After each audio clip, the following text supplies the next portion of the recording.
بسم الله الرحمن الرحيم، والصلاة والسلام على أشرف المرسلين. متابعين الكرام، السلام عليكم ورحمة الله وبركاته. أحدثكم بمناسبة يوم العلم وأعظم به من يوم.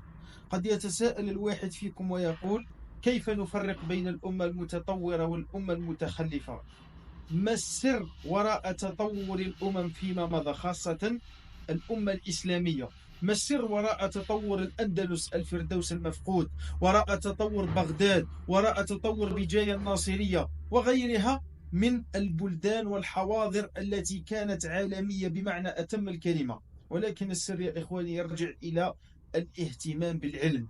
حيث أخذوا هذا العلم أخذوه بالقوة، لم يكن أخذا متهلهلا، لم يكن أخذا فسلا، لم يكن أخذا مترهلا، وإنما أخذوا العلم بقوة، فأسسوا على أنقاض هذا العلم حضارة عظيمة شرقت وغربت. وكذلك السر وراء تطور الغرب اليوم هو أن الغرب اهتم بالعلم. ولهذا ونحن في يوم العلم نحتفي به في الجزائر نتذكر رجل عظيم، رجلا كان أمة في قومه، إنه العلامة عبد الحميد بن باديس، وأعظم به من رجل. ويصدق فيه قول الشاعر عندما أنشد: وما المدح إلا لأهل العلم إنهم على الهدى إذا ما استهدوا أدلاء، وقدر المرء على ما كان يحسنه، والجاهلون لأهل العلم أعداء، فخذ علما تعش حيا أبدا، الناس موت وأهل العلم أحياء. بن باديس رحمه الله كأنه حي بيننا. لماذا؟ لأننا نذكره بعلمه، فهو الذي ورث علما تداوله الأجداد وتناقلوه إلى الأحفاد. وهذا بن باديس، هذا رجل عظيم. يقول في حقه العربي تبسي: كان أمة في رمة. إذا كان بن باديس هو الجزائر، فليحاول كل جزائري أن يكون كبن باديس.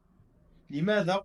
لأنه قارع الفكر الفرنسي الاحتلالي، حيث حاولت فرنسا طمس الشخصية الجزائرية.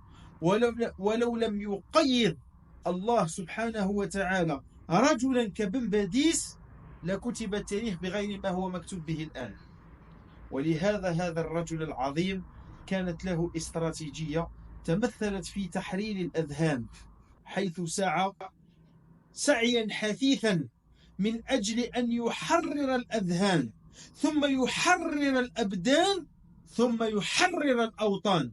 ولهذا صنف حسب أحد الذين كانوا في الحركة الوطنية وألفوا مذكرات، وهو عبدون، عندما ألف شهادة مناظر في الحركة الوطنية، قال: عندما كنت مجندا في الجيش الفرنسي تجنيدا إجباريا، اطلعت على مخطوط سري فيه أخطر الشخصيات الجزائرية على الوجود الفرنسي في الجزائر، فوجد الشخصية الأولى مصالي الحاج، والشخصية الثانية العلامة عبد الحميد بن باديس، هذا الرجل الذي قارع الاستثمار الفرنسي فكريا، هذا الرجل الذي بنى وأسس وألف الإنسان الجزائري من جديد، بل هو الذي بعث النهضة الجزائرية على أنقاض ما بدأه العلماء منذ 1830.